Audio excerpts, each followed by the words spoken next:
VTuber はこうして生まれる、しがらみ先生のライブ 2D 解説講座イエーイ。今回は引き続きしがらみじず先生をお迎えして、ライブ 2D についてもっと教えていただきたいと思います。よろしくお願いします。よろしくお願いいたします。イラストレーター兼 VTuber ゾンビのしがらみじゅじゅです。イエーイ。前回ライブ 2D の目の動きとかを教えていただいたと思うんですけども、はい。ちょっともっと詳しく知りたいなということで、今日はちょっと先生にもっと深掘りして教えていただきたいんですけど、よろしいでしょうか？もちろんです。ちなみに、ライブ 2D って、詳しいこと全然わからないんですけど、どのような工程でやっていくんでしょうか？大まかに6つの工程があるんですね。まず1つ目が、アートメッシュを割るという工程。これはなんか下準備するみたいな感じの工程で、2つ目が、さっきやった瞬きとか口の動きを作るといった工程で、3つ目が顔の角度を作る。4つ目がまた体の角度を作る。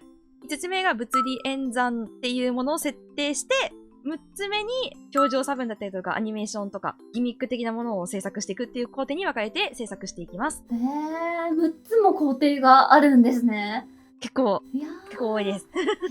ちょっと物理演算とかもなかなか馴染みがない単語なので。ですよね。はい、じゃあ1から教えていただいてもいいですか？はい。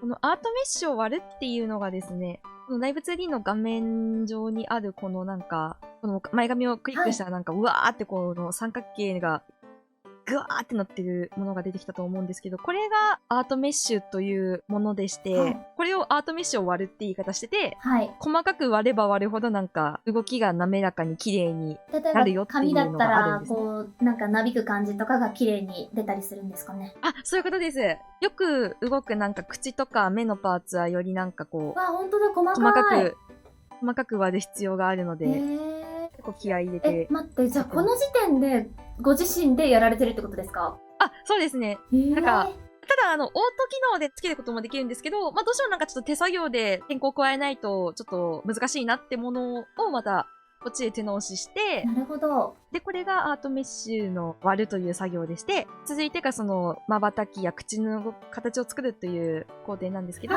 瞬きは前回教えた通りこのなんか左目の開閉、右目の開閉だとかそういったこのなんかすごい本物を初めて見ました今。あ、これや。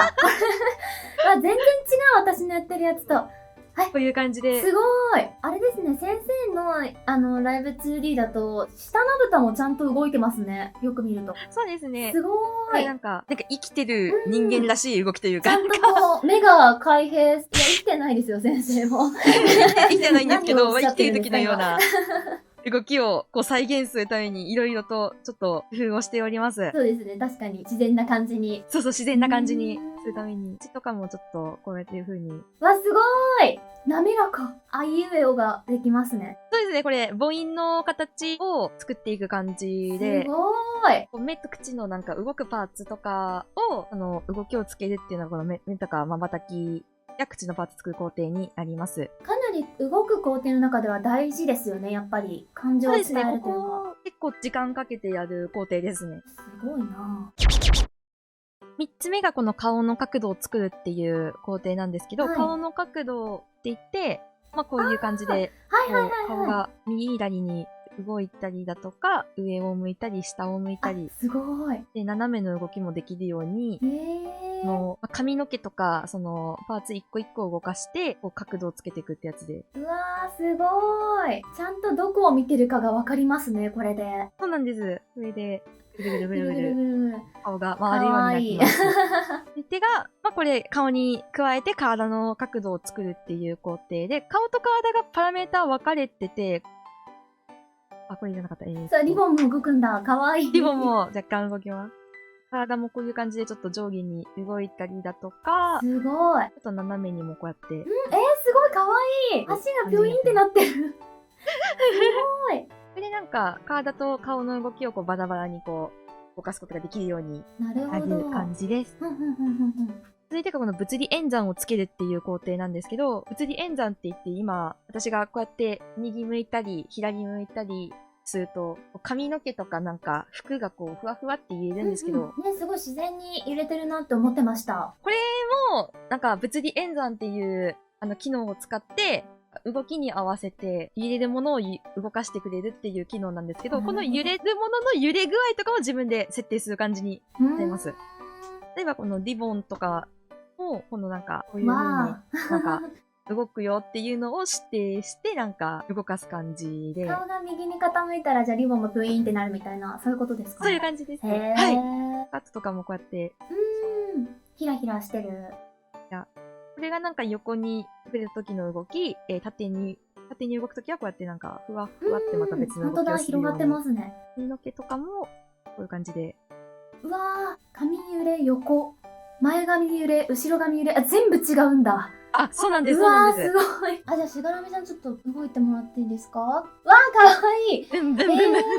そっか、髪も一つのレイヤーだったら多分すごい全部一緒になっちゃうけど、前髪とか後ろの毛とか遅れ毛とかで分かれてる分バラバラで可愛いですよね。あ、そうなんです。そう。この物理演算でふわふわさせたいがためにちょっとこう毛束を増やしてる。あ、そうなんです。毛量の多さはそれだったんですね。そういうことです。可愛い。ただただ可愛い。物理演算の次が表情差分とかアニメーションだったりとか、ちょっと感情をこう乗せてあげるというか、体に。先生、ちょっと今見せてもらってもいいですか？感情表現を。感情表現を。はい。これが、驚いた焦ってる。驚きなんですね。あ、確かに、眼球の目玉の部分がキュッて小さくなって、って感じに。そう。どうしてっていう驚きだったりだとか、これはちょっと涙出て、涙ぐんじゃってる。泣いてる。悲しいことあったんだ。これがちょっと照れてる時の、ちょっと頬を染めて、嬉しいことがあった時の私の顔。大体まあこういう感じの工程に分けて、普段作業しています。なるほど。先生のそのパーツって、そもそも一枚のイラストじゃないわけじゃないですか。そうですね。その書き分けとかもやってらっしゃるってことですか？なんかこの、生成してるとか元からあったというか。はい。そっか、元からあったのか。生まれた時にその体の一部というか。すみません、野暮な質問しました。そうですよね。体の一部をこう、割いてるというか。そうですよね。なんていうんだろうな、生まれた時に、いろんなものが備わっていたってことですよね。そうですね、備わっていたけど、なんか、ちょっとここもちょっと切り分けたいなと思ったものをこう、ブチブチって分けてるみたいな感じで。なるほど。すっごい作業が、ボリュームがあると思うんですけど、ちなみに時間とかってどのぐらいかかりましたか？今の体作るのが、なんか正確に時間換算はしてないんですけど、これは結構なんか新しいことにも挑戦しようとしたから、ちょっと勉強の時間も含めて、なんか3ヶ月とか結構そこらぐらい。3ヶ月春が夏になる。お仕事とかになると1ヶ月ぐらいでこう仕上げるんですけど。いやでもそれでも1ヶ月はかかるんですね。結構1ヶ月とかそこらぐらいかかりますね。ちなみに、しがらみさんって、他のバーチャルライバーの方の生みの親になったりすることってあるんですか？そうですね、なんか、見た目からなんか、全身プロデュースみたいな感じで、やったことは何度かあります。はい。ママって言うんですね、確か。そうですね、ママだったりとかなんか、ママ、パパっていう呼び方されてますよね。ちなみになんですけど、はい。月城のママになっていただくことって可能ですか？なっていいんですか？お願いしてもできますかね？いいですか？できますやったーありがとうございます。バーチャルでの姿を手に入れたいなって常々思ってたので、しがらみ先生にじゃあママになってもらおうかな。光栄です。ありがとうございます。じゃあ、月城バーチャルの姿計画始動ということでよろしいでしょうか？よろしいです。わ頑張ります。楽しみです。このライブ 2D の機能いっぱいあるなっていうのが今回分かったので、これからもいろんなことを教えてください。ぜひよろしくお願いいたします。教えていきます。ということで、本日のゲストは VTuber のしがらみじずさんでした。ありがとうございました。ありがとうございました。